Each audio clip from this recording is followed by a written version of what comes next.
All right, everybody, hit that like, hit that subscribe, turn those notifications on. Sport Town's going live right now.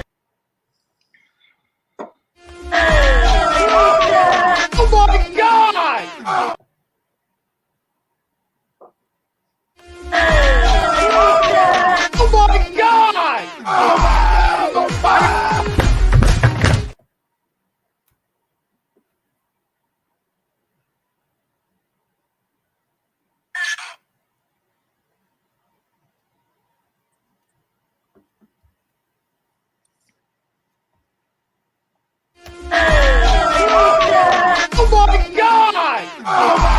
Oh my God! All right, we are live here. Embarrassed! You're flying! Welcome in. It's almost time. Twitter, Twitch, and Periscope. If you miss anything here on A2D Radio, download us wherever you get your podcasts. He's Brad Ryer. I'm Rob Brinkman. Each and every week,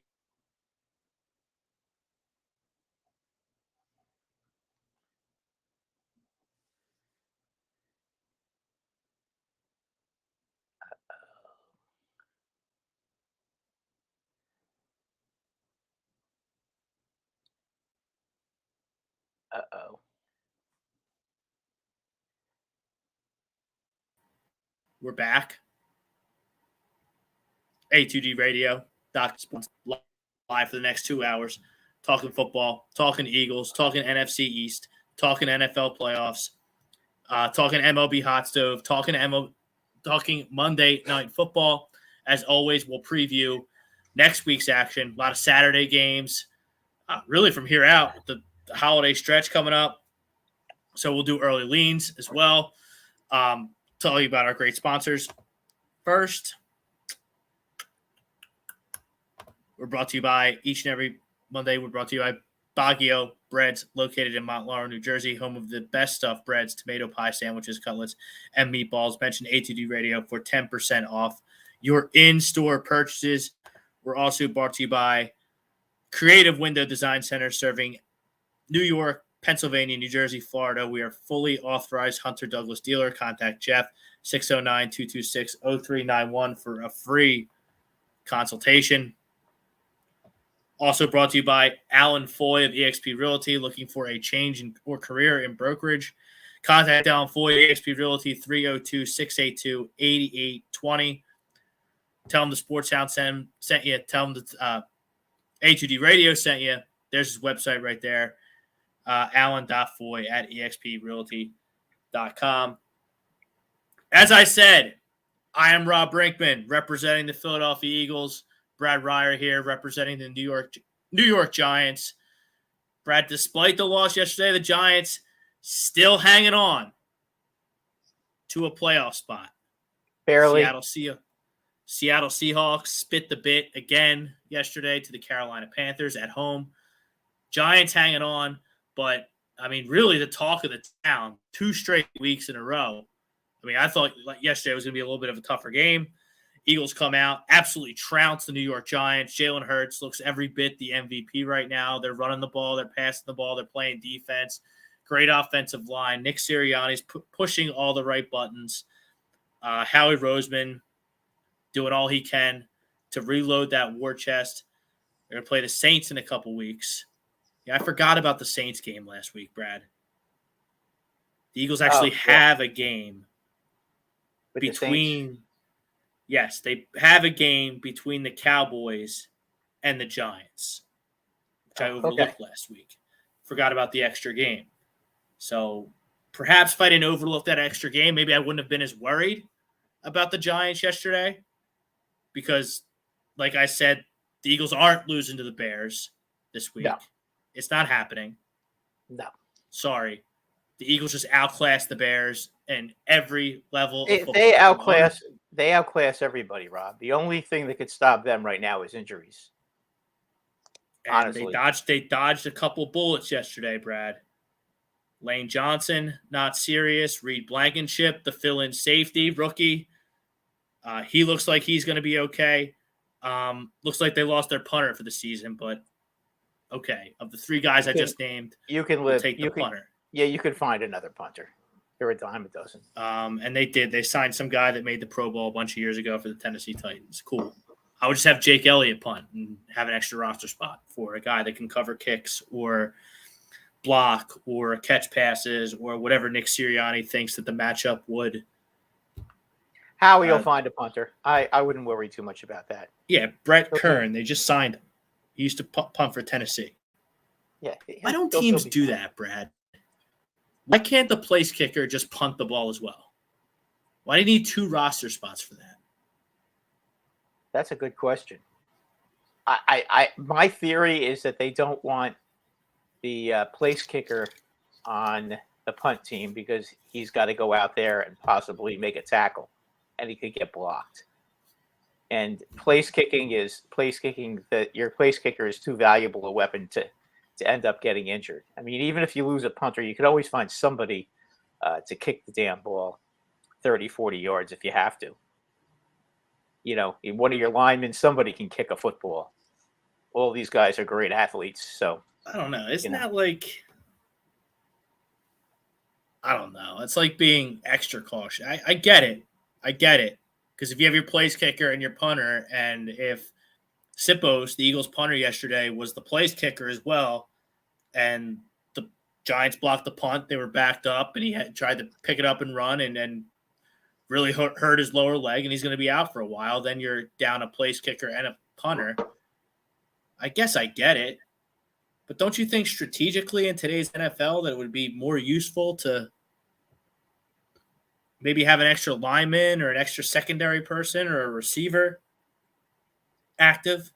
I mean, in theory, you're right, but the whole thing is, and it's just like what this. It's the same reason why most teams don't use critical players for kick returners or punt returners. You know, you don't see your top players doing that. Now that I understand because they're actually real players, right? They can get hit, and it's not going to be a 15-yard penalty. Your place kicker, the odds of your place kicker getting hit, you know, on a kickoff or what have you, or on a field goal are very remote. Your punter, as soon as your punter's out there, if there's any kind of return, those guys just love to take a shot at the punter. You know, I mean, that's a known fact. Punters are like open season. There it is, folks. Hit the damn like, hit the damn subscribe, turn those notifications on. Don't miss a damn thing during what is officially now going to be an Eagles playoff run throughout the month of January. And God willing, into February, brings us to our poll question. Our poll question to you by Fan Up, the way to enjoy fantasy sports. The best way to enjoy daily fantasy sports, NFL contests, and more. Use promo code A2D. 5,000 free points. That's a $50 value. Promo code A2D right there. Fill out a lineup for the Monday Night Football game kicking off in roughly a half hour here. Real snoozer of a game. The Patriots and the Cardinals. Not even a conference game. We talked about this last week, how conference games, they're interconference game. Brad's not even a fan of, but we get a real snoozer tonight. It's important for the Patriots, but the Cardinals stink. I'm not even going to predict the game tonight. That's how little I care about the game. A few fantasy football implications. That's about it. But yeah, that's about our poll question about it. Poll question of the night. Going to need to get your comments here. We'll get to your comments in a little bit. The Eagles will represent the NFC in the Super Bowl. Brad, what say you? Well, based on the pasting we took yesterday from you guys, I would say, yeah, they look every bit the part. The only team I think they could match them physically is the 49ers, and I'm not sure that I haven't heard anything about what's going on with Deebo Samuel. Have you? I think they dodged a bullet, a big bullet. Is he okay, or is he going to miss a couple of games? It looks like he avoided the high ankle sprain, and he may miss a game, but he's. If he can play in the playoffs, that's all they have to worry about. That team is so loaded right now as far as the West is concerned. I think the only team that could give them a good game is the 49ers. I don't think anybody else can match up with them physically, Rob. I just don't. Honestly, as I said, the only team I can see giving them an honest-to-goodness battle, it be a white-knuckle game, is the 49ers. I don't think the Cowboys can do it. I definitely don't think the Vikings can do it. The Vikings can't stop anybody right now. And, obviously Tampa Bay, after the way they got just absolutely mauled by the 49ers yesterday, they're not going to do it either. So, I think it's between those two teams right now. And we'll see. I mean, we'll see if the kid Purdy has it in him to get them all the way to the championship game. We'll see. I mean, I wholeheartedly, but it's got a long way to go. I wholeheartedly agree with this question. I mean, look, people want to say I'm an idiot for calling it a trap game yesterday. Maybe I am, maybe I'm not. Well, I'm definitely an idiot, but whether I'm an idiot for calling it a trap game yesterday, but when I see, an A2D Wednesday night, everyone thinks that they're going to win the game by double digits, which they did. Good for the Eagles. That gives me cause for concern. I laid it out last week. They weren't going to lose to the Bears. They just outclassed the Bears in every level. Offense, defense, special teams, coaching, general manager, ownership, absolutely everything. The Eagles aren't losing Sunday. I haven't looked at the line yet. Maybe they cover, maybe they don't, but they 1,000% beat the Bears on Sunday. They ain't going to Big D on Christmas to lose. So they're winning that game. Game we forgot to talk about last week was the extra game, the 17th game against the Saints. Now, maybe it means something, maybe it doesn't.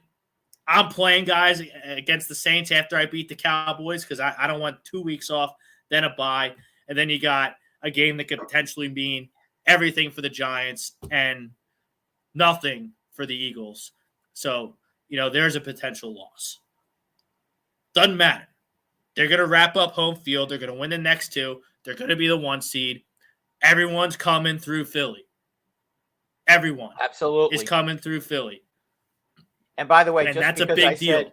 Just because I said the 49ers will give them a good battle, that doesn't mean I think they're going to beat them. I just think that they're the only team that can give them a good battle. And I agree with that as well. Look, right now, as the NFC fans, you have all 4 teams in the NFC East in the playoffs. Whether that stands or not, we'll get into that later. But none of the teams in the NFC East are beating the Eagles in a do-or-die game at the link. It's not happening. The Vikings are not. The Vikings peaked way too early, and the Eagles already trounced them, just like they trounced the Giants yesterday. That brings you to Dallas. I already said they're not winning. That brings you to the 49ers. Oh, you mentioned Tampa. Tampa stinks. Tom Brady should have just stayed married, stayed retired, and gone to the sunset. He is horrible. And he's the greatest of all time. Nothing changes that. But he is not a good quarterback right now. That offense is putrid. And I think it goes way past the offensive line. The offensive line is bad, but you're right. It goes way past there. It's just the whole team. The whole team is old, Rob. Father Time caught up with them this year. And as you've often said, and Brad, I think Father Time is undefeated. I think the defense there is just under so much pressure because Brady and that offense can't do anything. They can't throw the ball. They can't run the ball. They have one of the best receivers in the league in Mike Evans. They can't get him going. Leonard Fournette, Rashard White, these guys can run the ball. Chris Godwin's a good receiver. They should not be this putrid on offense. No. And now the defense is seeping over the defense because they have to be perfect to win football games, and they're cracking under the pressure. It's not that as much as they're on the damn field the whole game. And I mean, they just got manhandled by the 49ers yesterday. I mean, that was one of the ugliest games I've seen this season, as far as just pure ugliness. I mean, it was bad enough watching the ugliness of the Giants. Okay, that was worse. This was even worse because this is a team that just ran the football right down Tampa Bay's throat. Tampa Bay knew it was coming; they couldn't stop it, and then the kid goes out there and completing 15, 20-yard passes on a regular occasion. I mean, this kid, I don't know who he is, where he came from, but he's unafraid. He just goes out there and he just throws the ball, and they're letting him. They're not being conservative with him at all. I mean, he's throwing 15, 20 yards down the field pretty consistently. He's not throwing 2-yard passes down the middle to try to get 5 yards try to get 5 yards a pop. No, they just run the football, and they run it and they run it and they wore out their defense, and they just couldn't stop him. Now his name is Brock Purdy. He's Mr. Irrelevant. For those of you who are, not up on it, Mr. Irrelevant is the last pick in the NFL draft each and every year. That was Brock Purdy last year. He played in the Big 12 at Iowa State, and I can't take anything away from the kid. He played absolutely fantastic yesterday. He's got a loaded team around him and maybe the best coach in the league pulling the strings for him. And he's got a pretty damn good offensive line and a good running back and really good running backs and really good receivers. But, Brad, I will say it. I said it last week, and I'll say it again now. Brock Purdy is not coming in to Philadelphia to Lincoln Financial Field in late January, early February, in what I would assume would be an NFC championship game and beating this Philadelphia Eagles team. It's not happening. And that about Nick Foles, too, against the Patriots. And guess what? It did happen. So, I mean, you never know, but I mean, really, honestly, if I'm putting my hard-earned money down to bet the game, I wouldn't bet against the Eagles, not against them. Brad, it's pick your poison with the Eagles. You want to blitz? You want to blitz like the Eagles, the Giants did? Wink Martindale, he likes to blitz a lot. He blitzed a lot to start the game. Guess what? Jalen aired it out. Yes, you want to sit back? Miles Sanders and Jalen Hurts, they're going to pick you apart. Boston Scott, again, scores a touchdown against your Giants. Is that surprising? No. He's a stud. He's Walter Payton against the Giants. Yes, he is. And, you sent me a text yesterday that said, the Eagles aren't going to push the 49ers around like they push the Giants around. No, very fair point. I wholeheartedly agree with it. But guess what? The Niners aren't going to do to the Eagles. They ain't pushing us around. They're not going to push you around. They ain't coming into our house in late January and pushing us around like they pushed around the stinky Tampa Bay Buccaneers. So that goes both ways. But they did push around the Green Bay Packers last year in Green Bay in the playoffs, which is something. There is something to be said about that too, and that was in a snowstorm. So the thing is, that's the one team that can play on the road, and it really isn't going to affect their offense all that much because they do what they kind of do what they do. But still, the Eagles just they come at you in waves, and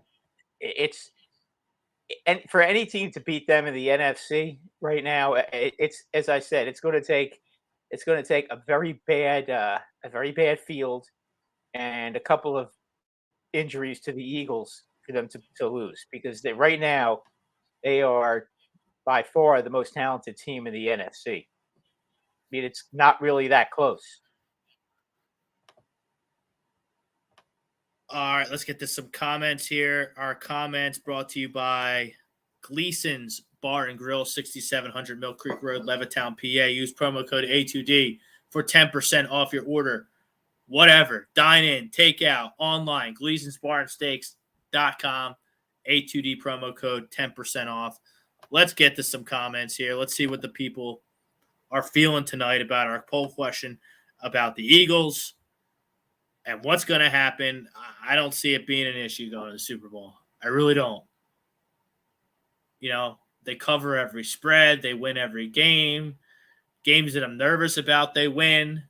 Everyone talking up the Titans a couple weeks ago about a big bad bully. Big bad bully Mike Vrabel is going to come in and beat the Eagles, and it's going to be a loss. They couldn't even beat Jacksonville yesterday. So 35-10, they lose to Jacksonville 36-22. And I think, Brad, that game, I think their 36-22 loss to Jacksonville yesterday was more uneven than the 35-10 loss they suffered at Lincoln Financial Field a couple weeks ago. Well, Titans they stink. they lost at home to the Giants opening day too. I mean, and again, you saw how far the Giants are from being a Super Bowl contender. Oh, here we So go. what does that tell you about them? They are not a Super Bowl contender, Titans. And whoever they play in the first round will beat them. Look at Mr. Nate Rosario. Eagles are trash. Huh? You know what? I'm a Giant fan, Eagles and I are can't trash. say that. They're trash. Look, Dallas is a good football team. Niners are a good football team. I'll even give the Vikings are a good football team. There's some good football teams in the AFC.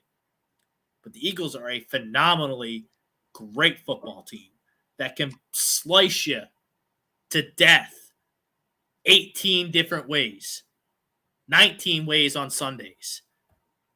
And then we peel back the onion, Mr. Rosario. We'll see y'all Christmas. Is this a Cowboy fan by any chance? Obviously, we've peeled back the onion. Oh, we've boy. figured it out. Nate Rosario. Okay, we'll see you on Christmas. It's going to be a shitty Christmas down in Dallas for you Dallas fans. Because I don't The see how game they isn't do even it. going to mean anything to the Eagles. Like, what am I missing with Dak Prescott? You're not missing Am I anything. missing anything? Dak's a good quarterback. He's good. Good he's a franchise quarterback. Yes. He's a franchise quarterback, but I mean he's not Can playing Dak at a level. Prescott, There are a lot of quarterbacks that are playing better than him this year. So and Dallas is going to get time. Now Dallas is going to get fucked up on Christmas Eve by the Eagles. They're just going to get trounced. It's the word of the week, trounced. Yeah, they're going to have a bad show. Listen, So the Cowboys just played the Giants, okay? And the Giants were 2 bad calls by the referee away from going into overtime in that game. Okay, so there were on no a scale there were of no 1 bad, to 10, there Brad. was no way that the Giants, regardless that I thought the referees did make a couple of hideous calls on the Giants, it wouldn't have mattered. The Eagles would have found a way to score anyway. So, as I said, it wouldn't have really mattered. Against the Cowboys, yeah, it did matter. The Giants actually had a chance to win that game. They had a chance to win the first game, too. They had 0 chance yesterday. After watching the Eagles against the Giants and the Giants playing Dallas, I don't think there's any question that the Eagles are a better team than Dallas. As I said, the only way the Eagles beat Dallas is if it's an awful day. That place is indoors, isn't it? Yeah, Jerry World. That big dump's indoors. All right, so there won't be a weather problem. The only way that the Eagles lose that game is if somebody gets hurt. And that's not going to happen. The Eagles' offensive line is massive. They will knock everybody around on Dallas. Dallas does not, other than Micah Parsons, they don't have the guys to be able to physically dominate that game. And if you're going to beat the Eagles, you're going to have to beat them in the trenches. And I don't think Dallas is the team that can do that. And I don't think they've got enough offense, and I don't think they've got enough star power to beat them. So getting back to Dak Prescott. So Dallas is going to lose on Christmas, and they're going to be the 5 seed in the NFC. That means they're going to in the first game. We'll give them that one because Tampa Bay stinks. They're in the playoffs by default. And then they're going to get Dak Prescott's going to win a playoff game. And then they'll go to Philadelphia, and they will get destroyed. So that'll be on the a end scale of of 1 to 10, Brad. On a scale of 1 to 10, how confident are you that Dak Prescott can win not 1, not 2, but 3 road playoff games to get the Dallas Cowboys to a Super Bowl? He hasn't won 3 in his whole career. So what makes you think it's going to be any different this time? And I don't think this is one of their. I mean, look, their defense. They have a good defense. I'm not gonna say they don't, and they're a good team. They're not as good as Philadelphia. Period. They're just not. I mean, you'd have to be blind not to watch. A 1 out of 10 chance on the confidence scale that would happen. I wouldn't say 1. I mean, they have like maybe a 25% chance to win. Okay, if now they go up to Philly, and there's a and it's a horrible day, when it's 60-mile-an-hour wind, maybe they have a shot, but on a normal cold day where it's windy, the Eagles can just run the ball down their throats, which they will. The Eagles can do it any way they want to do it. So, and I don't know that Dallas right now has enough on the receiving end to beat the Eagles. It's not like their offense is not the Buffalo Bills or the Kansas City Chiefs. Okay, their offense is okay. It's not like that. Okay, and Philly has played them. They know how to beat them, and they will beat them. okay. So getting back to my question, like, what's the difference between Dak and Kirk Cousins? Like what? They're both like 7 to 12, top 8 to 12 quarterbacks in this league. I mean, I think Dak is better than Kirk Cousins, but they're probably like right next to him. Like Mahomes is better, Hurts is better than both of them, based on what I've seen this year. Josh Allen's better than both of them. Justin Herbert's better than both of them. Yeah, how about Justin Herbert last night? Was he impressive? He was shredding. By the way, Tua couldn't shine his jockstrap. Looking a little human. Yeah, Tua couldn't. Tua, if there's any comparison right now between Tua and Herbert, Tua is not even close. MBD checking this out on YouTube. The Bears line looked awfully strange to me. I haven't even looked at it yet.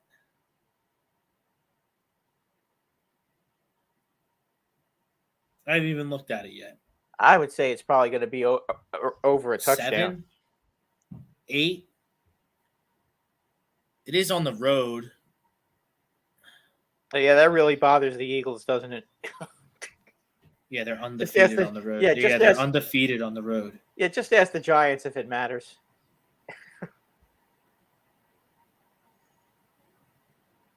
Where are we going here? NFL. We'll look at all the games next week in early leans. Right. The Eagles, they're 9-point favorites. Why is that strange? On the road? That's gargantuan. The Eagles are monster favorites next week, as they should be. Yeah, that's a lot. That's a I haven't bet on the Eagles once this year. I might bet on them next week. That's a lot of points on the road, but they'll win by double digits. Now, I don't see how are the Bears going to beat them?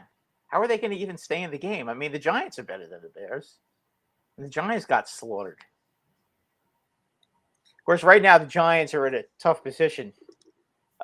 With all due respect to the Eagles, not having Leonard Williams just killed them yesterday, because he basically has the whole defense running through him. It's his ability to get inside and stop plays up the middle and force them to the outside, where the speed of a guy like Thibodeau can come into play, and they can keep the running backs the running game down to a minimum. Well, without him, it's just not the same.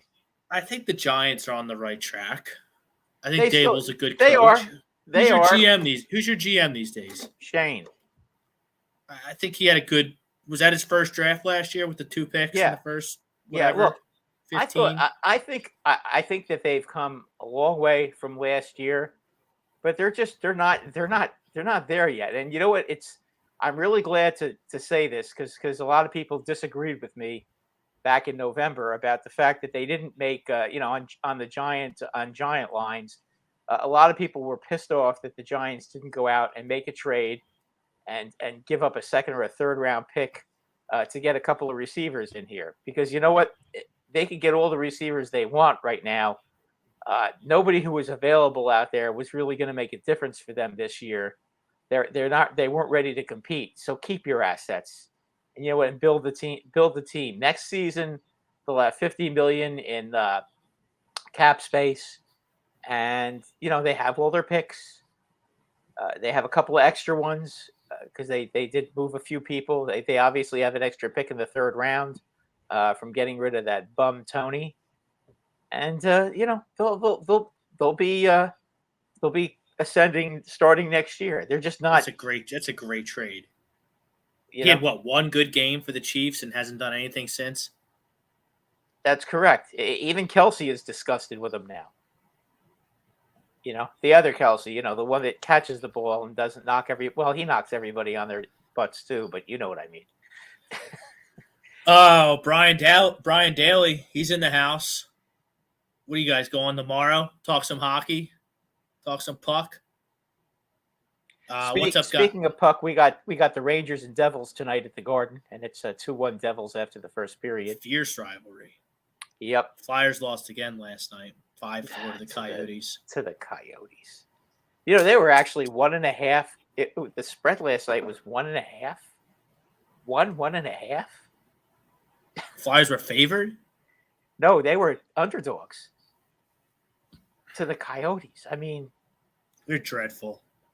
That's hard. I just said that was a hard. I mean, the Flyers had the lead 3 times in that game, and basically one guy, Clayton Keller, beat them. He had a hat trick. I mean, Clayton Keller is good. Don't get me wrong, but I mean, he went into the game with 8 goals. He's not Ovechkin, Brian Daly, what's up? Niners are the Eagles' biggest threat, but I'll agree to the poll. So he's got the Eagles in the Super Bowl. MDB, Bears plus 8.5 versus Eagles doesn't seem awfully light to anybody else. I mean, MBD, I don't know how much you gamble or look at these lines. What do you think it's going to be? 13, 14 points? I mean, that doesn't happen on the road.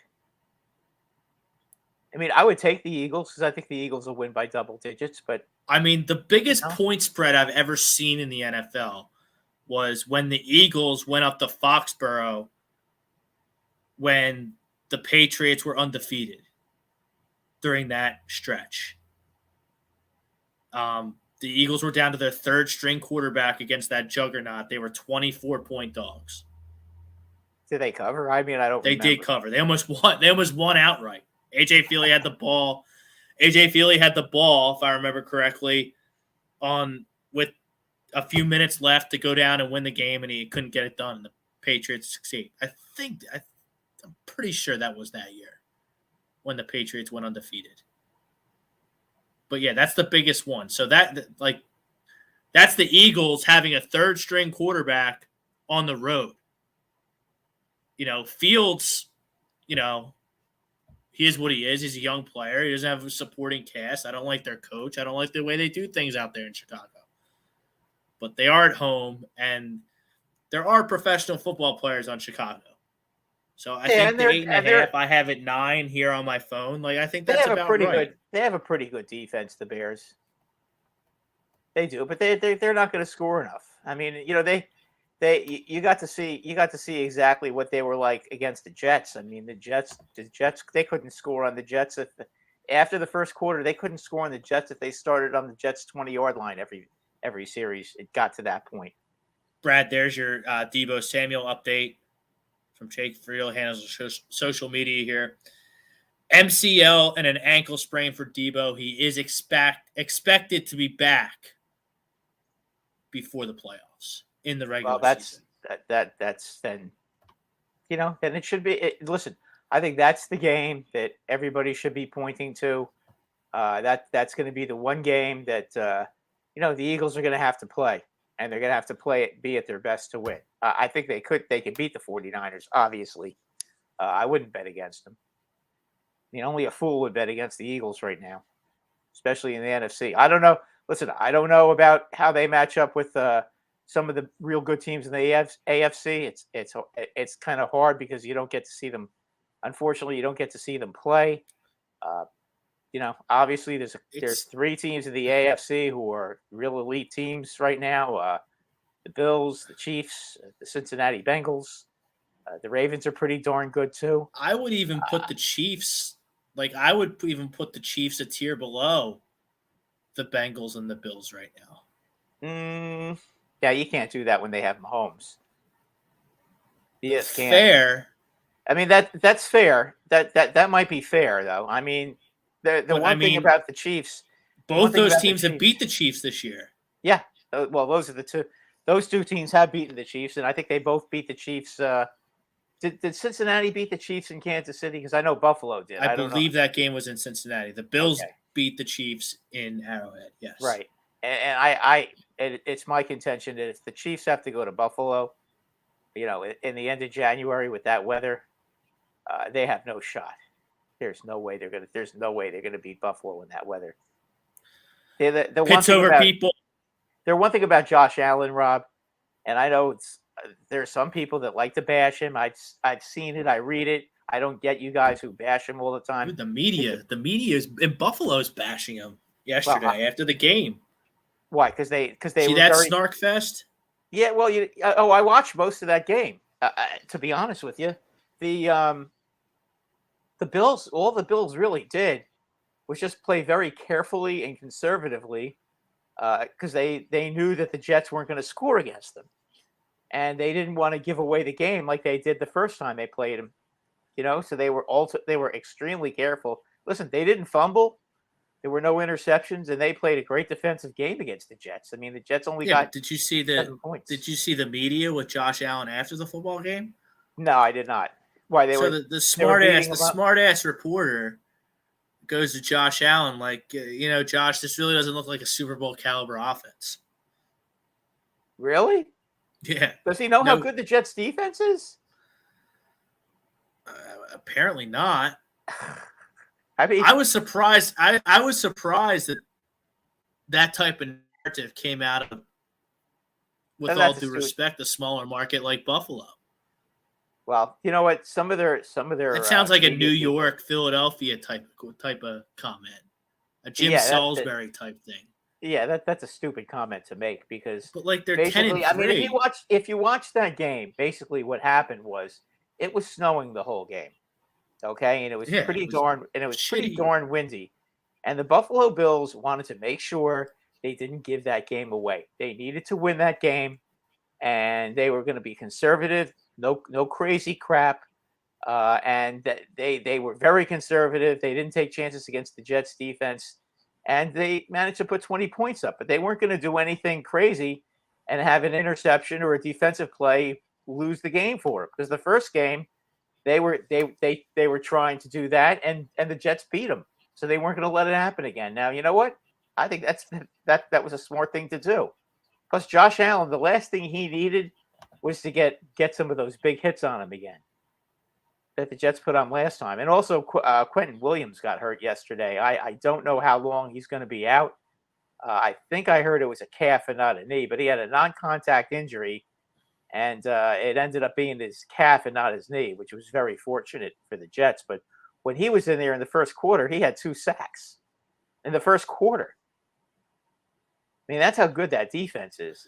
So the Bills just weren't going to take any chances. Josh Allen did a lot of running yesterday. He threw a lot of short passes. He wasn't going to let the Jets defense beat him this time.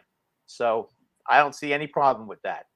I think that was smart to do, because when the weather was as bad as it was in Buffalo yesterday, that's the one thing with that slippery football that can happen, and they just weren't going to do it.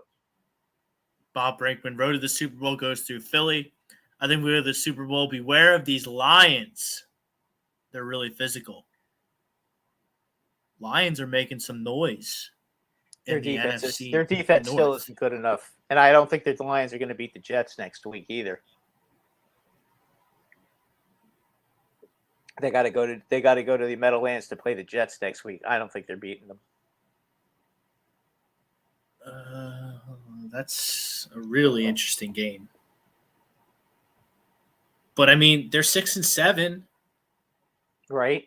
If they do win in the Meadowlands next week, the Jets and the Lions will be 7-7. Yeah, but the Jets running game. They'll be able to move the ball on Detroit. I don't know how. I don't think Detroit is. I think Detroit's going to have a problem. This Hutchinson they picked in the draft. This guy. I mean, Don 19 must be on cloud 9 with this guy. I mean, Aiden Hutchinson is a certified monster. So is St. Laurent. I get it, But again, the Jets defense is probably it's kind of like your defense. They're very physical and they're very tough to score touchdowns against. It's very hard to get a drive and go all the way down the field unless you can hit a long pass or something along those lines. I mean, the Jets are the one team, everybody kind of accepts the fact that they have a great defense. You don't see games 0-0 games or 7-0 games at halftime.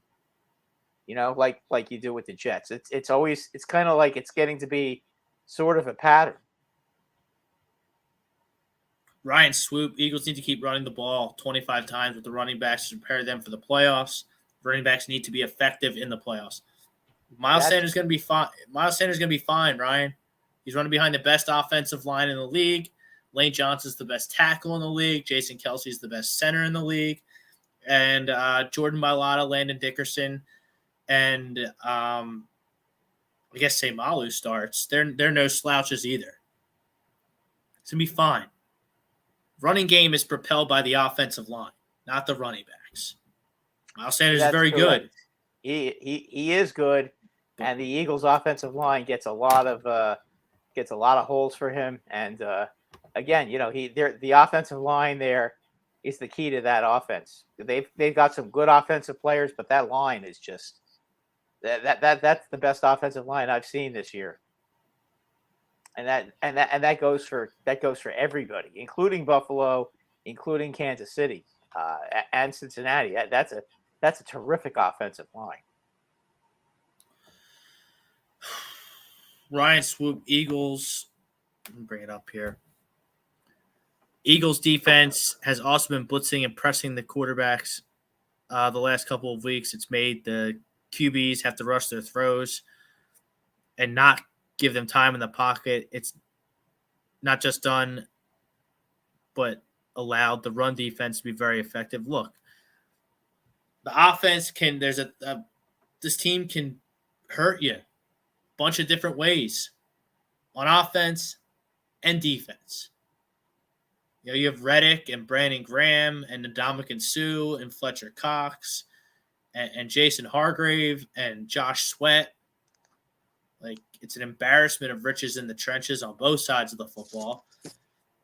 Bradbury and Darius Slay are excellent corners. The linebackers have been pretty good. Especially in comparison to the last few years. They've had a major they've been a major factor this year in the improvement of that team. It's just an embarrassment of riches here in Philadelphia. That they're the best team. I think they're the best team in the league. But we'll keep it small circle for now. They're certainly the best team in the NFC. It's not even close. Ryan Swoop, who do you guys think the AFC would give the Eagles the biggest problems, and why would the Birds beat them too? I think I just touched on mine. I think Buffalo and Cincinnati are a cut above everyone else in the AFC.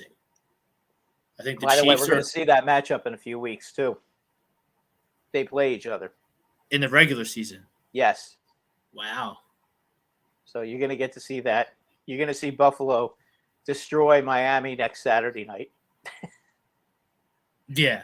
So, yeah, and it's supposed to be a blizzard. My gold star early leans didn't do too hot.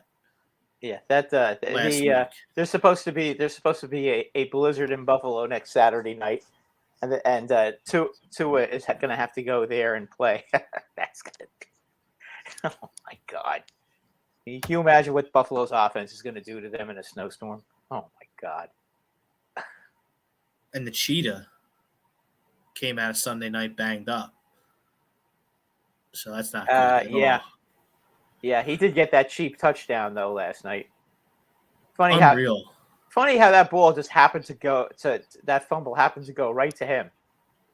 I mean, if you want to talk about a big break, boy, oh boy, that was a huge break. Didn't matter though. The Chargers still beat him, and the Chargers now have a shot at making the playoffs in the AFC. Every time they win a game like this, though, every time they it, win a game like that, I'm like, all right, here come the Chargers. Here comes Herbert. I know. And But you know what? The one thing they do have is one heck of a quarterback, though. He's unreal. I mean, I wish he's unreal. Justin Herbert's unreal. If you don't think Justin Herbert's unreal, then you don't know ball. No, and that's all it is. He's so good. I mean, he has everything. He really does. MBD, RIP Mike Leach. Did Mike Leach die?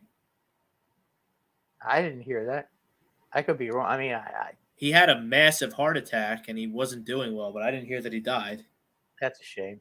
If he did die, rest in peace. I think he was Mississippi State's coach these days. Yeah, that's really sad. Yeah, it is. Tom Hedrick, I hope Dallas trades Dak in the offseason. He's garbage. He's not garbage. Relax.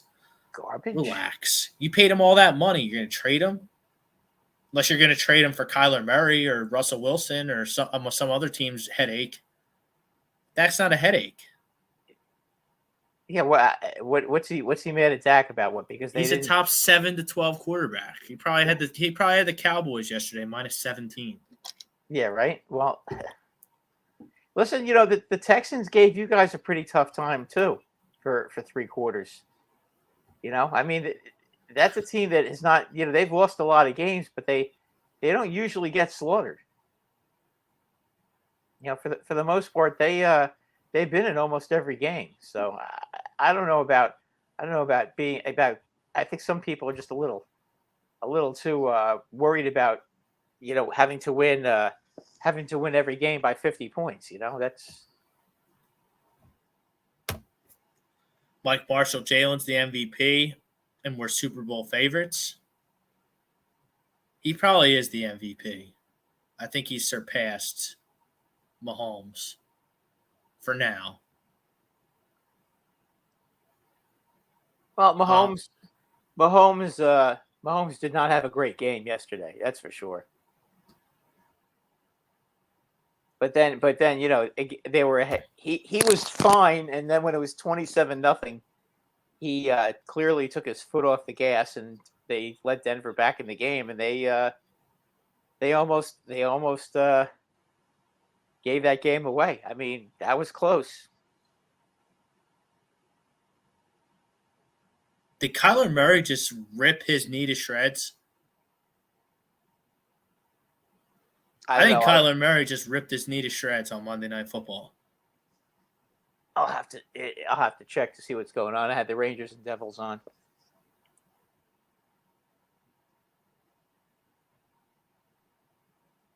He definitely just tore his knee to shreds. Oh boy, that's a shame. Man. Wow. He just dropped like he got you can see from the book depository in Texas in 1963. Yeah, he looks like he got it looked like somebody shot him in the leg. Oh my God. That's a tough injury. Boy, oh MBD. Boy. The Chiefs are minus 14.5 next week at Houston. Was thinking the Eagles would be 11 or 12. I mean, that's how bad Houston is. I know Houston put up a fight yesterday against Dallas, but Houston's god awful. That's how much they are. So if Vegas thinks that, let's just say for argument's sake that the Eagles and the Chiefs are even in Vegas's eyes, that means what? That the Bears are 6 points better than the Texans? That's probably about right. No? Yeah, I'd say so. I mean, the Bears are not as bad as the Texans by any stretch of the imagination. The Bears have a quarterback. They just don't have anything else. Well, they got a defense too. They just don't. They have nothing on offense.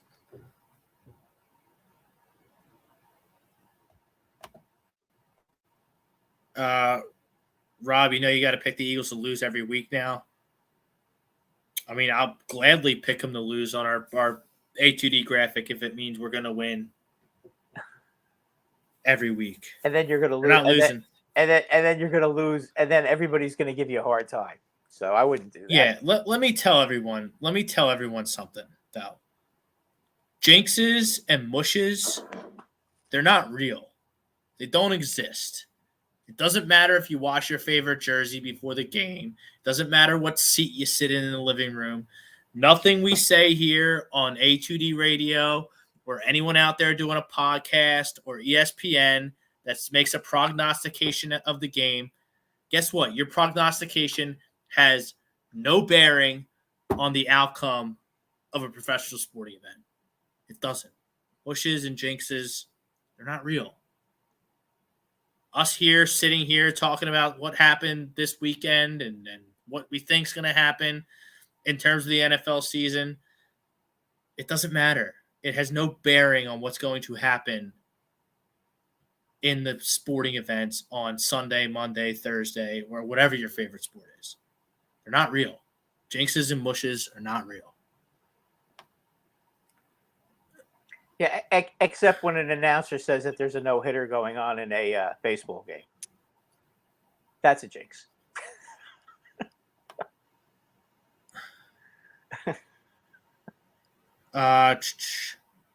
Sean Spellman, disagree. Giants will get in the playoffs 9-7-1 and win another one. But serious nerd hurts his balling, and Giants beat Redskins, then Colts in last game. Eagles will sit starters. Giants will make the playoffs. Brad, you want to attack that one? Sean, you think your Giants are going to make the playoffs? Sean, I hope you're right, but tell me some of our walking wounded on the back end are going to get back in the lineup first. I mean, Sean actually had mentioned yesterday on Facebook, which he's absolutely correct. That Barkley was questionable, Leonard Williams was questionable, and then Leonard Williams was out, and Barkley played. And he had mentioned that losing Leonard Williams was going to kill the team. And I agree with him. That was definitely a situation where and I've said it before, and it's true. He said it as well. Their defense does it. Everything all depends on the pressure coming up the middle from Leonard Williams, and the Giants just can't replace that. And he's been banged up a few times this year. So I mean, if you're going to tell me he's playing the rest of the season, if you're going to tell me that we're going to get McKinney back next week, and Adoree Jackson is going to be playing next week, yeah, I think we could definitely beat them without a problem. But again, it's really hard. Our best receivers are hurt, and we don't have the kind of quarterback who's going to make stuff happen. We just don't. And as much as it pains me to say it, I think maybe we might think about not paying Danny next year and looking elsewhere. And trying to get them and trying to get our lines better and everything else better. But I think that's what it's going to take.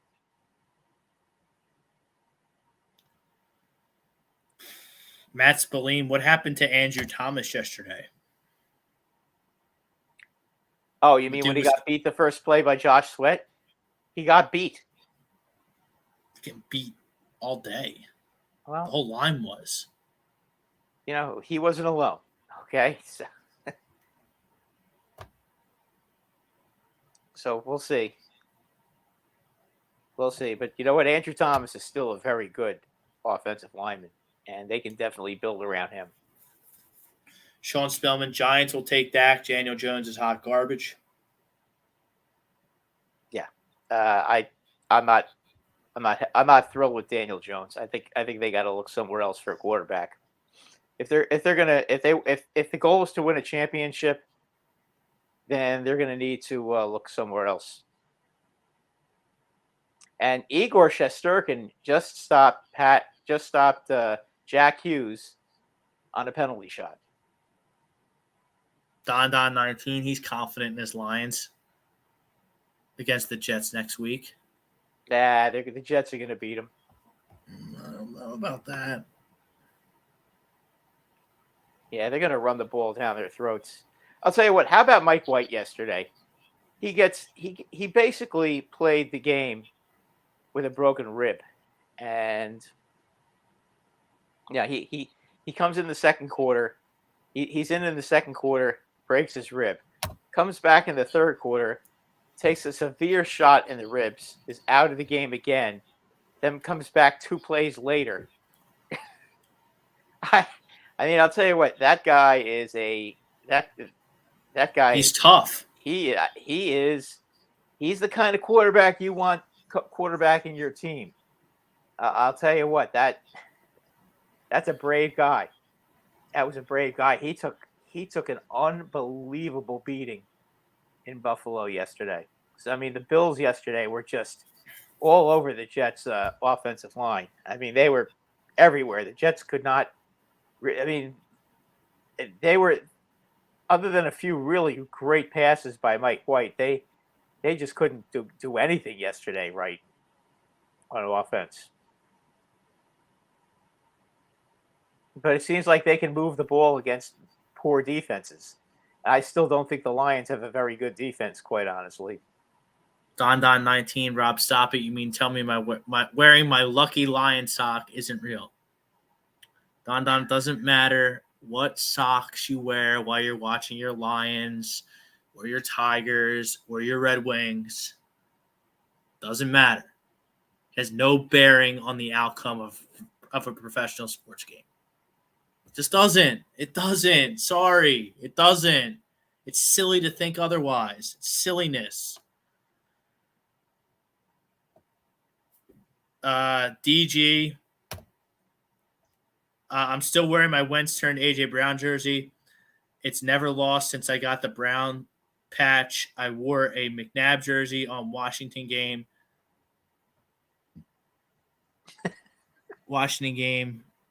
Whatever, never again. Yeah, the Eagles didn't lose to the Washington Commanders because you wore a Donovan McNabb jersey. They lost because it's very hard to go undefeated. That's didn't play good enough, and despite having everything go against them in that football game, they still had a chance to win. They didn't play good enough. It wasn't because you wore your McNabb jersey. Sorry. It's very hard to play on a high level every single week. You're going to have games where you're not in sync. But regardless whether the Eagles are in sync, they beat everybody right now. No matter who's out there, they beat them. So until somebody shoves the ball down their throats, I can't think anything else. Joseph Orkovsky, jinxes are definitely real. That's why every player I pick in DFS has their worst game of the season. Look, the guy didn't play. What do you think? The guy went in the line. Oh boy. Joe Orkovsky has me in a DraftKings lineup. Let me shit the bed so he doesn't win money. That guy doesn't care if he's in your DFS lineup or not. It's not real. Jinxes aren't real. Rob, every time I pick a Yankee in our fantasy league, they always get hurt. Is that a jinx? No, they would have gotten hurt anyway. Exactly.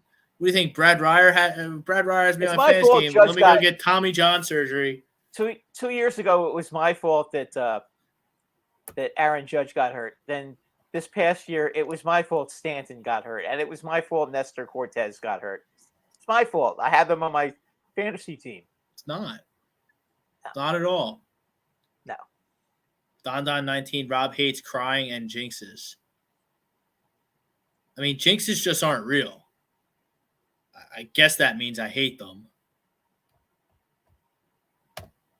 Wow, look at this. The Rangers just scored 2 goals in 10 seconds just now against the Devils. Don, to clarify, I don't hate crying. I hate when grown men cry in front of the media when they're supposed to be team leaders. It's a bad look. You look like a pussy. Embiid did it. I crushed him. Derek Carr did it. I crushed him. Dan Campbell did it. I crushed him. So you can cry all you want. When T.O. was crying about yeah, but those weren't real tears. T.O. is just a psycho. Yeah, well, yeah. He's just a different cat, I guess. You know what? As crazy as he was, and everything else, you know what? He always brought it to the field. That's for sure. He brung it, and you didn't hear any crazy, stupid stuff on the field. What was that? 07 when they lost to the Giants in the first game when they were the 1 seed, the Cowboys, when the Giants won the first Super Bowl. Yep. And Romo played terrible because Romo always played terrible. You know, it was the first game for the Cowboys. The Giants had beaten Tampa Bay the week before. Yes. And then T.O. was crying because he knew everyone was going to blame Romo. Yeah, and then he started crying. He's my quarterback and all this other silliness. Fakest tears ever. Oh, whatever. Yeah, that's what turns him on. All right, Brad, let's do early leans. Way too early preview of next week, week 15 in the NFL. Regular season flying by. Playoffs are upon us. We got a Thursday game. We got 3 Saturday games. And then we got the Sunday slate and a Monday night football game.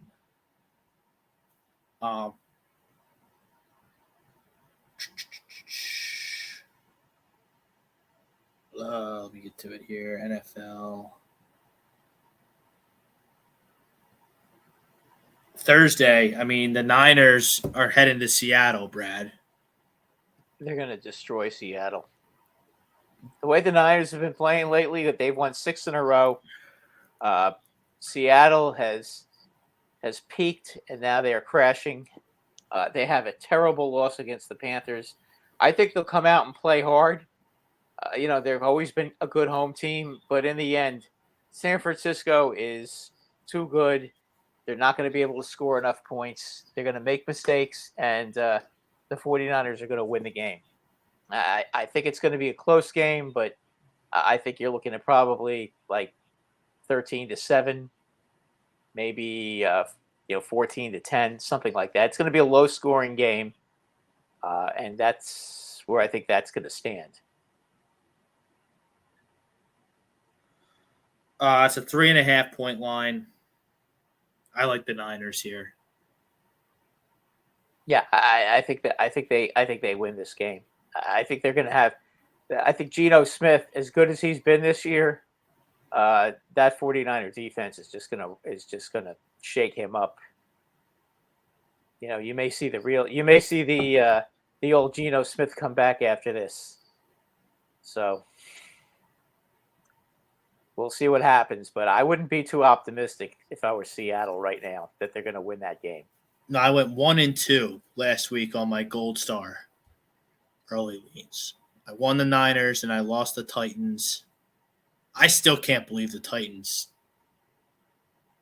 got thrashed. I'm not surprised because the Titans. First of all, the Titans have given up way more points than they've scored. So it's not a surprise. I mean, they've given up like probably 50 points more than they've scored. And you know what? That tells you a lot about a team. In spite of the fact that they won, it tells you they probably had an easy schedule, and every time they played a good team, they got spanked. And that's basically what's happened with them. James Conner, nice little run there on Monday Night Football. Nothing still, about halfway through the first quarter. But getting back, the Colts are going to visit the Vikings on Sunday, Brad. Oh, I'm sorry. Is that on? I think the Vikings get. That's Saturday at 1. I'm sorry. Okay. I think the Vikings. Slate. I think the Vikings get well with that game. I think the Colts stink. Exactly. I think the Vikings come back and do what they got to do. It's a 4-point line. I really like the Vikings here. Yeah, I kind of like the Vikings with 4. Only 4, huh? I mean that's basically saying they're even.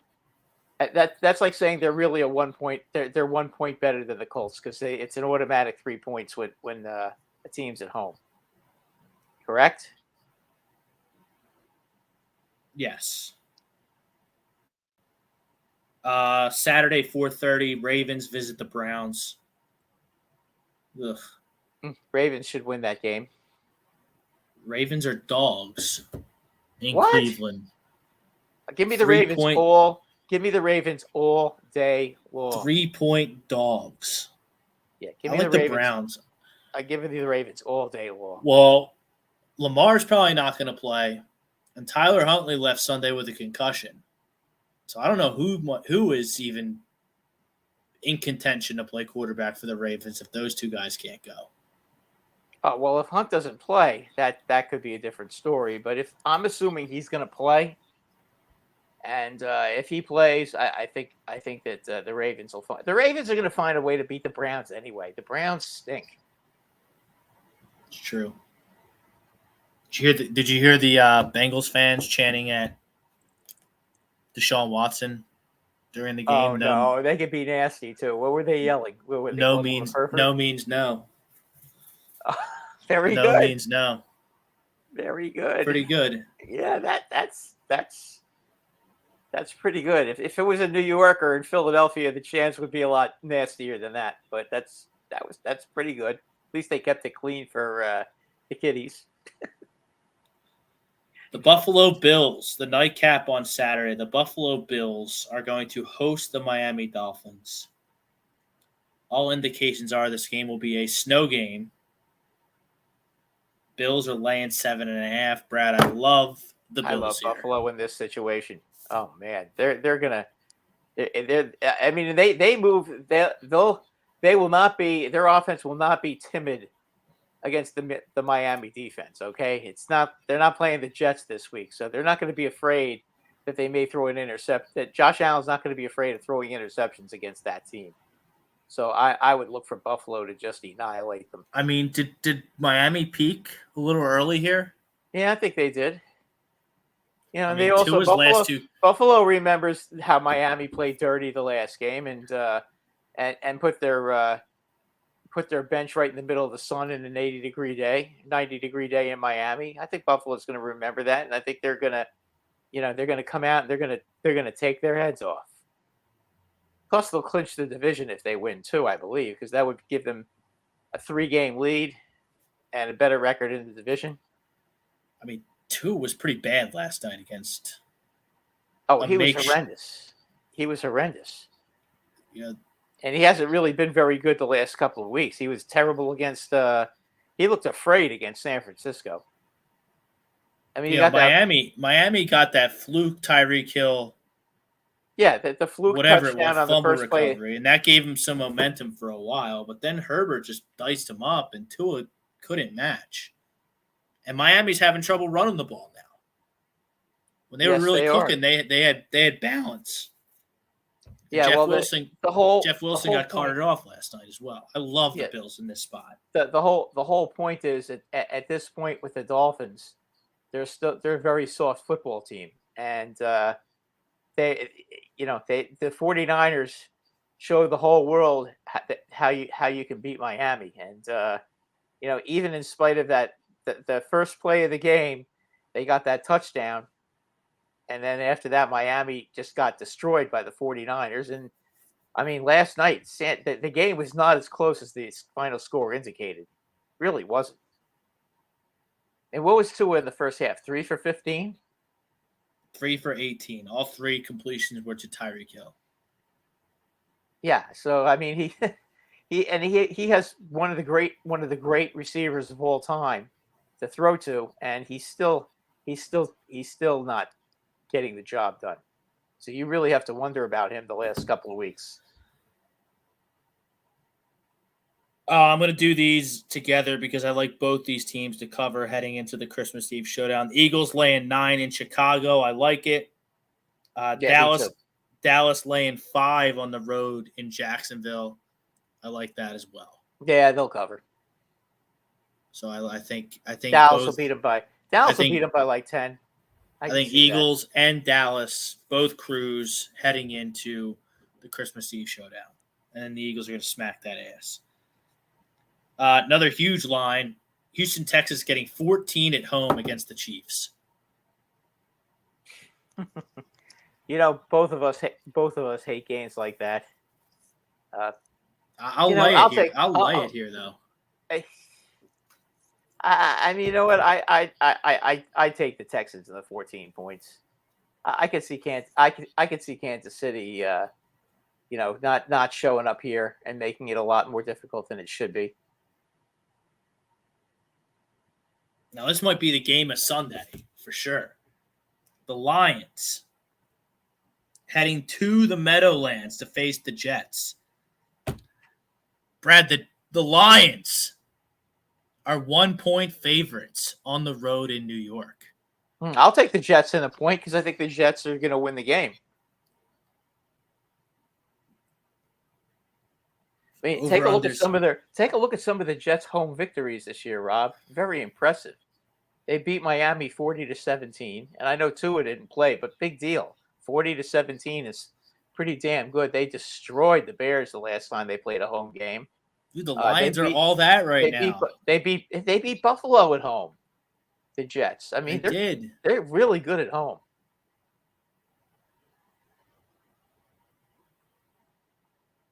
I'll go with Don 19, our boy from Detroit. Okay. Yeah, we disagree on that one. I probably won't risk my hard-earned money on that one, though. No. It'll be interesting. It'll be a great game. I wouldn't bet either. I wouldn't bet on that game because in all honesty, that's a tough one to call because I gotta wonder, can the Jets score enough points to win that game? Because the Jets offense has been very, very up and down. They've been really good at home, but they've been really bad on the road. And we'll see about that. The Steelers visit the Panthers. Panthers are 2.5-point favorites. Oh, I got to go with the Steelers. The Steelers burnt me last week. I know it shouldn't have any bearing on this week, but that game sucks. I'm not. Yeah, I agree. Another game that sucks. Steelers are significantly better team when they have T.J. Watt in the game, and they'll have T.J. Watt in the game. I think, right? Well, they lost their quarterback. Mitchell Trubisky came in for a concussed Kenny Pickett and just was a turnover machine. Oh, jeez. That's why they lost. It was ridiculous. Well, if Pickett plays, which he probably won't, but if he does play, I would take the Pittsburgh Steelers. Falcons visiting the Saints.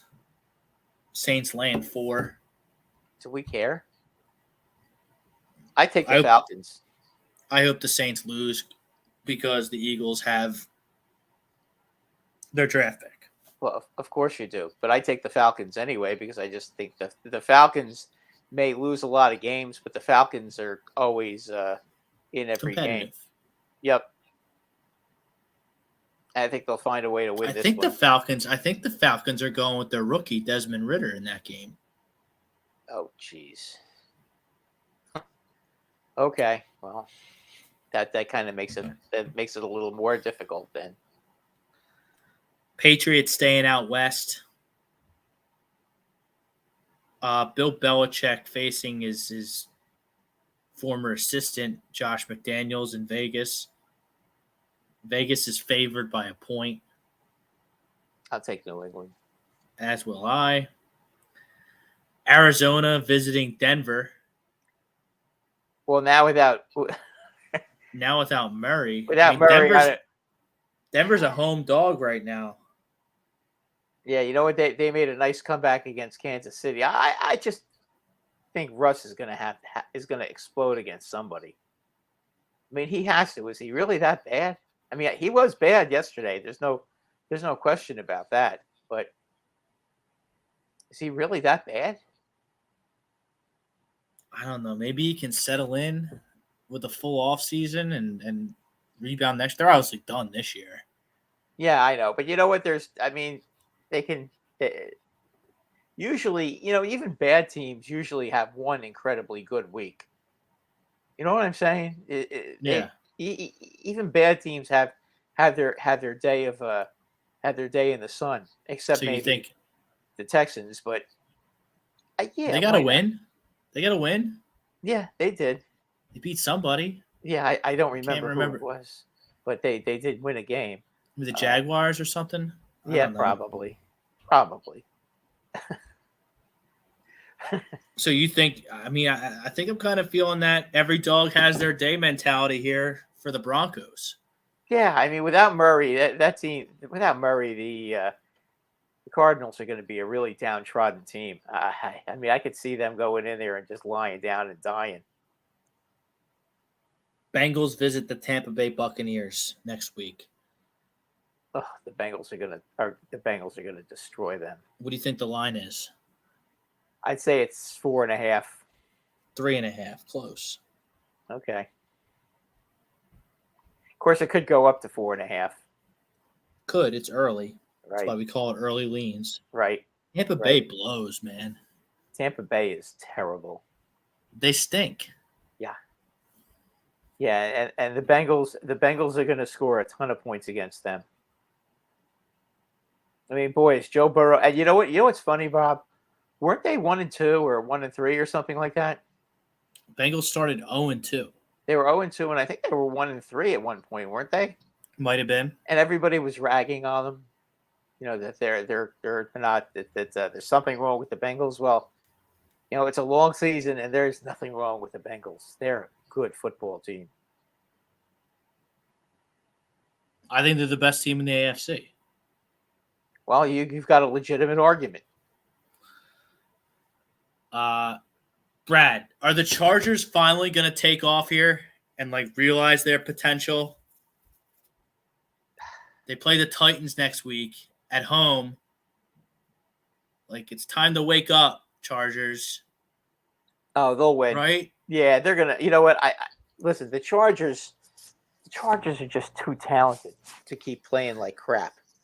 And, you know, the Titans beat bad teams. The Chargers are not a bad team, and I think the Chargers are going to show up for this game, and they're going to win the game.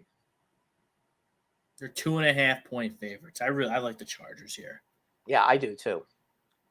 All right, Brad, your Giants heading down to Washington to face the Commanders. Commanders are 4.5-point favorites. That's about right. Gotta tell you, Brad, we're in trouble. Unless there's some significant unless there's significant injury updates that I don't know about, the Giants are in trouble. I couldn't believe they tied the first game. Well, they should have won that game, Rob. They did everything in their power to lose that game. And the fact that they lost that game was a disgrace. And Washington is off a bye, which could prove to be the difference. And then next Monday night, we have the Rams and the Packers. What a brutal game. Packers -7. Are you taking Baker Mayfield and a touchdown? Yes. Packers off a bye. They're not good either. The Packers, they stink. The Packers stink. I think McVay will have the Rams ready. I agree with you. Yeah. 7 points is too many. All right, Brad, let's get into some MLB Hot Stove before we get on out of here. MLB Hot Stove talk. Our friend Andy Ritter, Allen C. Travel, specializes in creating the vacation of your dreams at Disney, Universal, or wherever your heart calls you. Let their talented team of travel experts create a custom vacation for you. So, Brad, we got the big boys are off the table. Now we got these secondary moves happening. Carlos Correa, Dansby Swanson still not signed. I mean, just today before we came on the air, Chris Bassett signed with the Toronto Blue Jays. Sean Murphy gets traded to the Braves from the Oakland Athletics. Josh Bell signs with the Cleveland Guardians. Well, that happened a while ago. But I don't think we've talked about it yet. No, you're right. You're right. And Christian Vasquez, by the way, just agreed to a deal with the Twins. Yes, I saw that.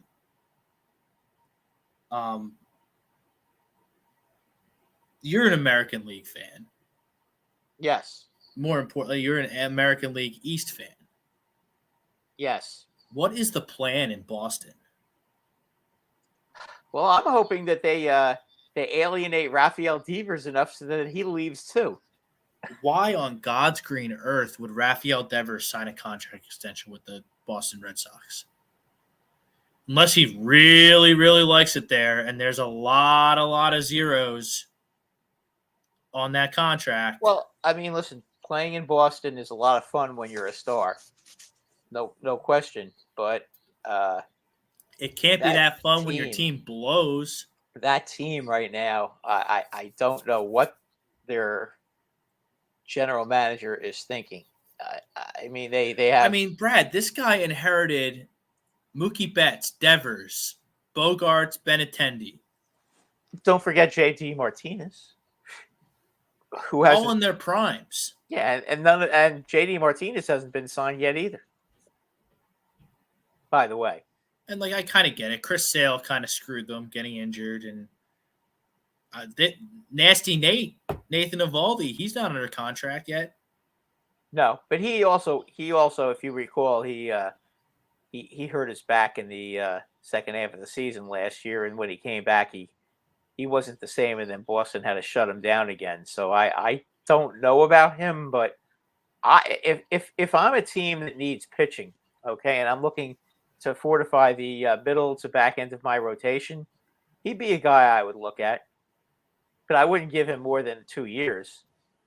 Just because of his back, because of his. What's the plan in Boston? Just raid the Japanese league? Yeah, well, that doesn't always work, you know.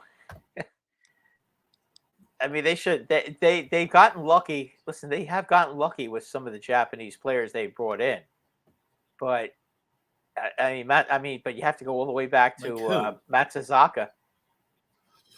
You know, it's the last one that they brought in that was really all that good. I mean, they really haven't had all that much. Who the hell's that? Matsuzaka, the pitcher. The reliever? I thought he was on the Mariners. No, Matsuzaka was on the there was a Matsuzaka on the Red Sox back in like the 2007 team and to like 2012, 2013. Oh, yeah, that guy? I remember him. Yeah, Daisuke. Remember him? Daisuke, okay. Yeah, Daisuke Matsuzaka. Yeah, I mean, he's really the last decent Japanese player they brought in. It's not like they've been able to get a guy like, say, Matsui or Ichiro or a player like that. So I don't know what Boston is doing. I do know that they're destroying their team. I'm elated that they destroyed their team. I mean, they're going to finish dead last in the American League East because Baltimore is not. Baltimore is getting steadily better. Yep, they're getting steadily better. Tampa just always does everything the right way. The Blue Jays are loaded, and obviously your Yankees are loaded with Judge back. Yeah, I'm elated to have him back. I did not want to see them lose him because you just can't replace. If you're telling me that we could go out and get Nimmo and Benintendi to make up for Judge, sorry, that's not going to impress me. You know, Judge is the face of the franchise. He's going to be the captain of the team. He came up with the Yankees, and he is Mr. Yankee. How could you let him go? And when push came to shove, Hal Steinbrenner called him and said, "Do you want to be a Yankee?" And Judge said yes, and they kept the agent out of it, and they agreed on a deal. And sometimes I think if they just would do that and get these agents the hell out of here, it would be a lot easier to get stuff done. Who's Judge his agent? Boris? No, it was somebody else. I don't remember who it was, but you know what? They ended up actually bidding $40 million under what the Padres offered him, but he didn't want to play in San Diego. I mean, it was going to be San Francisco or the Yankees, and if the Yankees offered the same price as San Francisco, he was going to stay in New York. And all this talk about him having hurt feelings about the Yankee fans booing him, Judge doesn't have hurt feelings about that. I mean, he said it right after the series. He said, "You know what? I wasn't playing well, and this is the Bronx. I would expect nothing less." So, he's not that kind of guy. He's impervious to that stuff. Joseph Orkovsky. What's up with Philadelphia teams not signing stars that openly say they want to play for Philly? Flyers said no to Johnny Hockey. Phillies say no to Yoshida. First off, is Yoshida a star? Isn't he the guy that signed with the Mets just now? Did he do the Is he the one that signed with the Mets? or was it Red Sox? Let me look it up.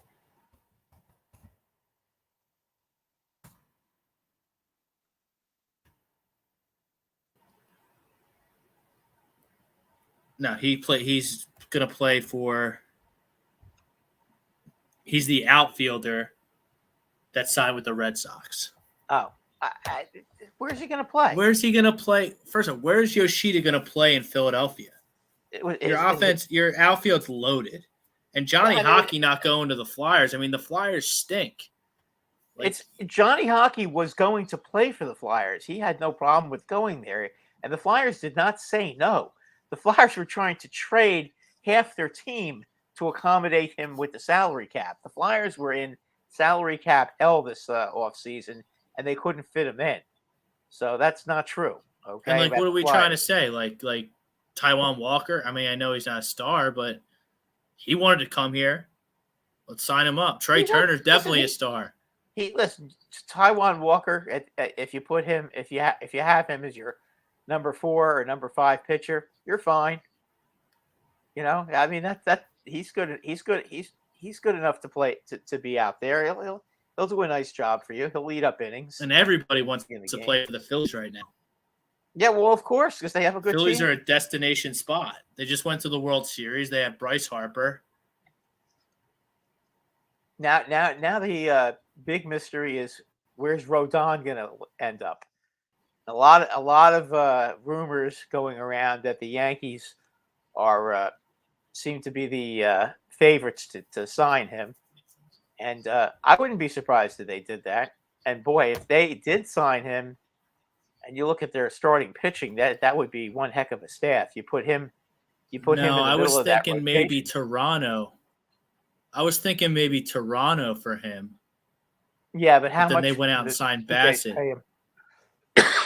Yeah, I mean, I don't think they have a shot. I think what it's coming down to is Rodon's going to end up with the Yankees, and he'll end up being either the number 2 or the number 3 pitcher behind Nestor Cortez and Garrett Cole, and then you could have Severino as your number 4, and Frankie Montas will be number 5. And with Frankie Montas, I would say this: was he hurt last year, or is that what we got? On 19, he thinks Rodon's going to Houston. Rodon? Nah, they can't afford him. He wants $30 million a year. I read maybe the Cardinals. Yeah, I've seen the Cardinals have been might be jumping in on him. Where are they getting the money from? I don't know. They just played Contreras. They had and they also Arenado and Goldie. Right. You already have they already have probably over $100 million in 3 players right and now. they got kids they got to pay. Right. Because they develop talent. Yeah, so I don't think he's I mean, I think they would like to get him if he becomes a bargain but he's not. You're not going to get Rodon at a bargain price. Rodon's going to get the money. Don 19, does baseball have a salary cap? No. See. Look up New York and then Mets. Yeah, clearly not. No, and their complete disregard for for whatever you want to call it in baseball, because there's clearly a lot of teams that don't give a crap about it anymore. So what they have is luxury tax. Yes. Don 19 in baseball. So Brad, what's the threshold? Well, the Mets have now reached the final threshold. Well, the Mets, the Mets, with the penalty, with the tax penalties, their payroll this year is going to be $350 million. Now, for all you Met fans who made fun of the Yankees over the years, you know what? $350 million. The Yankees never even came close to that. Okay, so you guys need to shut up already about that. And I'm never going to hate on a team. If you have the money, spend it. If you're a fan, exactly. You know what? And if I'm a fan of a team, if you're spending the money and going out and trying to win, I don't care if you're gonna charge me a lot for the tickets. I'm okay with that. You better win. I mean, that's fine. You're trying to win, and I get the whole thing. It's a business. You've got to try to make money. I get that. So fine, go ahead and do it. And I mean, I really would like to see the Yankees get Rodon, and obviously, they need a left fielder. I don't know what they're looking at, but they might maybe they can find a way to get Brian Reynolds. He wants out of Pittsburgh. I know, I think they could definitely get him. I think there's going to be a lot of suitors there. It's going to be, I know, but it's going. The thing is, Brian Reynolds is still cheap. I mean, would you rather pay Brian Reynolds like $10 million a year, or would you rather pay Benintendi $15 to $16 million for 3 years each? And Benintendi has not been signed by the Yankees or anybody. Benintendi hasn't been signed by anybody. He's still a free agent. And he just had. I thought that was kind of assumed that he was going to go back to the Yankees after they traded for him. From what I'm hearing, he did not like living in New York City last year. That's been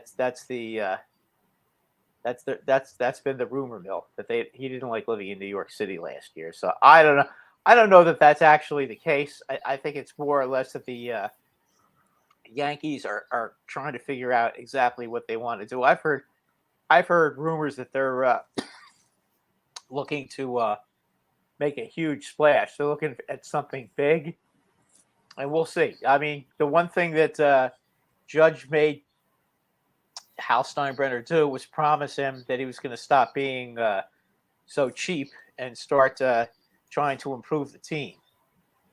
So we'll see. I do think the Yankees do have one big move left. I think they're going to try to get a starting pitcher. I think that's where they go. I also think they're going to try to get Brian Reynolds. I don't know if they will get him, because who knows what somebody's going to walk in and offer. I mean, if you have a team like the Seattle Mariners that are offering their third and fifth top prospects for a baseball player, for a guy like Reynolds, they might just take it, because we thought that Castillo was going to the Yankees, and he basically was going to the Yankees until Seattle went and offered their third and fifth their number 3 and number 5 prospects for him. Don 19, what's the most shocking signing so far? It's got to be Bogarts, right? No, I think it's DeGrom. DeGrom to Houston, that's a good one too. DeGrom to Texas, yeah, that's. I mean, I can't. Are they going to be good? Texas? Yeah, they could sneak into the 7th spot. I mean, they basically what's gone on in Texas is they saw what happened with the Phillies last year. Well, it's 6 teams, right? Is it 6 or it's 6 teams? You're right. 7 in NFL. Right. Yes. Okay. Sorry about that. 6. They saw the 6th team. Okay, who are the Phillies? They come in. They get red hot in the playoffs. They go all the way to the World Series. Well, you know what? They're thinking if we can just get into the tournament, And then we have DeGrom and John Gray, who had a great year last year. Maybe we can cause some damage in the playoffs. I still think that they need a hitter in the worst way, but we'll see. At least they're trying. At least they're trying to be competitive, and I'll give them that. Bruce Bochy calling the shots now, one of the greatest managers ever. Yeah, I mean that'll help. But they're gonna need a lot more. They have Sager, they have Semyon, they have that kid Josh Jung who hits 200, but it has a lot of pop. They have that outfielder too. What the hell was his name? Roldis Garcia. They have him. He's pretty good. He can hit, but they don't have enough of it. I still think that they're still lacking offensively. They need another stick. But bringing in DeGrom, that's big. That's big. I also don't know who's going to be in their bullpen because they really don't essentially have a bullpen. So there's a lot of issues there, but who knows? Who knows? I'm still, I'm sure you probably agree with me. I'm stunned that the White Sox haven't done anything yet. There's Don right now. I mean, what is going on with the Chicago White Sox? Oh, there's Don saying the same thing. Yeah, where's their move? We had Doug Mankiewicz on, about a month ago?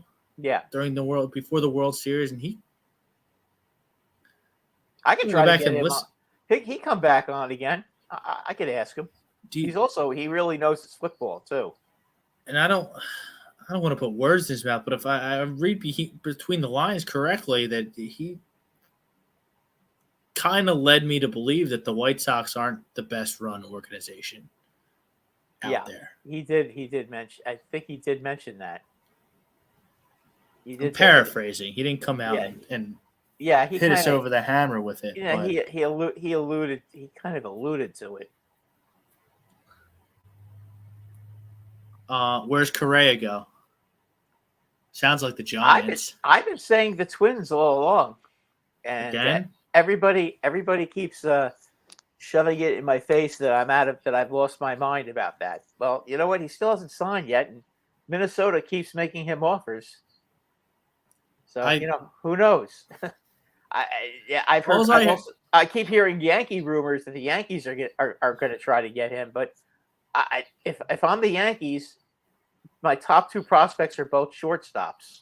Okay, and why would I go and spend $200-300 million on a guy when my top prospects are shortstops and I have needs in other areas? Why would I do that?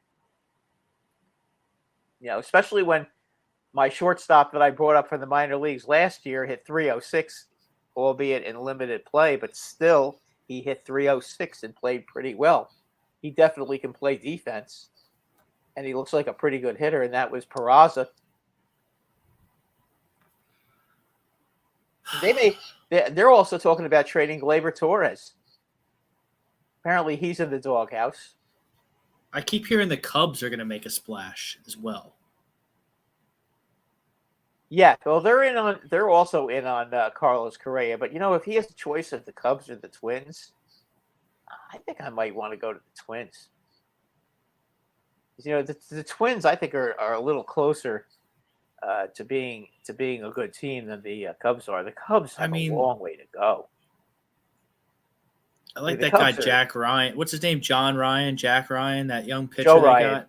Joe Ryan, he's pretty good. Krylof's pretty good. If Correa goes there, they'll have him. And they can hit too. Buxton.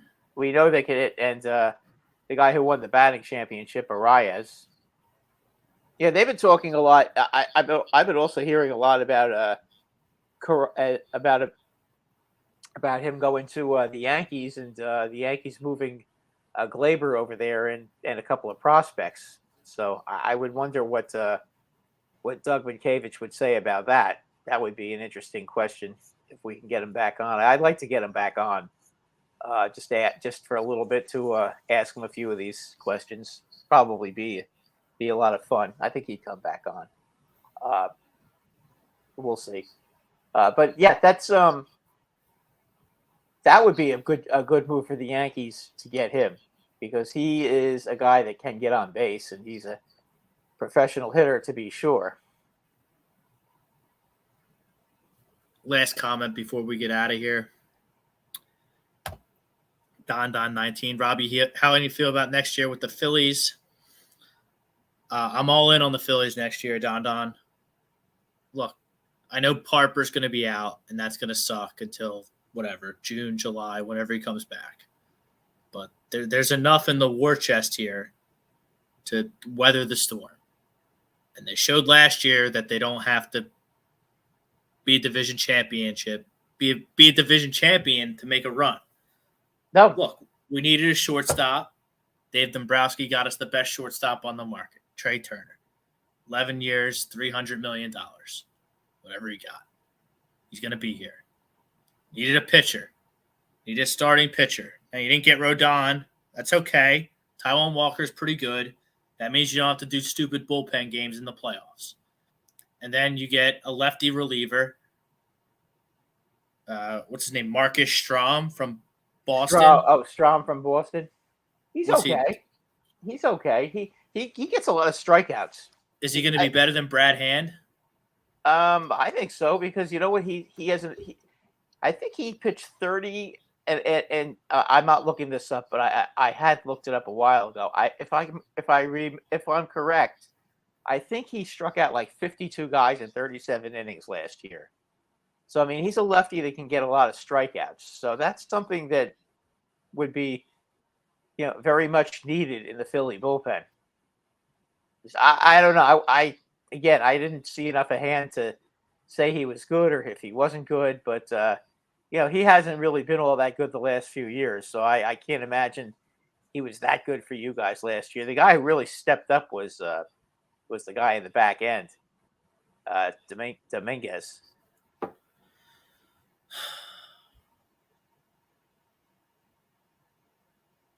All right. That'll do it for this edition of the Sports Hounds. Thank you to everyone who liked, subscribed, and shared our show. Thank you to our great sponsors. He's Brad Ryer. I'm Rob Brinkman. Until next Monday, peace out, everybody.